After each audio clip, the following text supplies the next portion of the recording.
isa siyang viral illness po na nakikita po mostly sa mga bata po talaga, younger than 7 years of age. So nakikita siya, para lang po siyang rash sa bibig, sa kamay, sa paa. Usually benign naman po ito, hindi talaga siya nakakatakot, pero ang concerning po palagi, nakakahawa siya.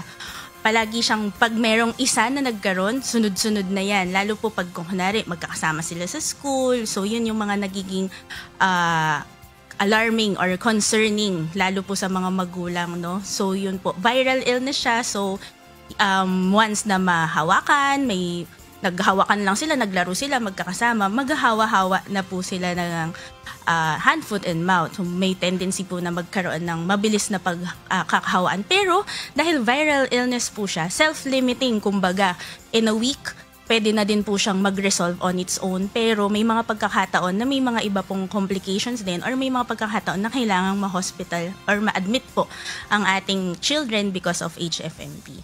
So, since meron po siya sa mouth, ang tendency po ng child, hindi po siya kakain or mag-milk or kahit ano, wala siya pong intake. So your kid po, yung anak po ninyo, pwede pong ma-dehydrate.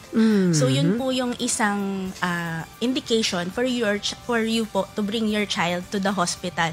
Wala pong ibang sobrang lubha na komplikasyon, except lang po na bihira naman pong nakikita, may mga certain viral strain po ng HFMD na pwede po mag-cause ng iba po nagsi-seizure, pero sobrang sobrang rare.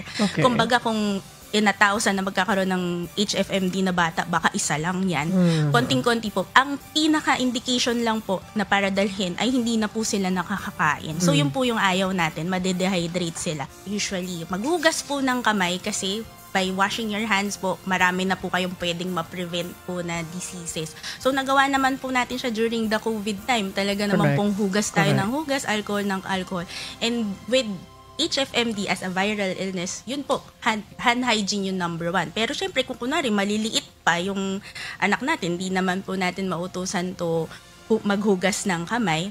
We be the one to wipe their hands. Tapos yung paligid po, usually dapat madalas linisin. Lalo po kung kunwari, nakipaglaro siya sa labas, ganyan. Yung iba po parang, kung kunwari galing sa playground or di ba may mga ganyan pong mga pagkakataon na naglalaro yung anak natin sa mall, ganyan. May mga nahawakan na hindi natin alam kung sino yung unang humawak. So, pagpa-uwian na, dapat hihugasan yung kamay ni baby, tsaka po ni mommy, ni daddy, yung mga mag-aalaga din. Then, yung isa din po, yung mode of transmission din kasi lumalabas din po yan sa dumi.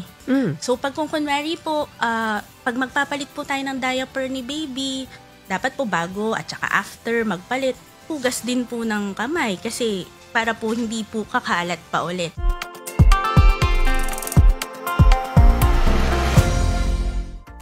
If you liked or learned from this video, please click subscribe.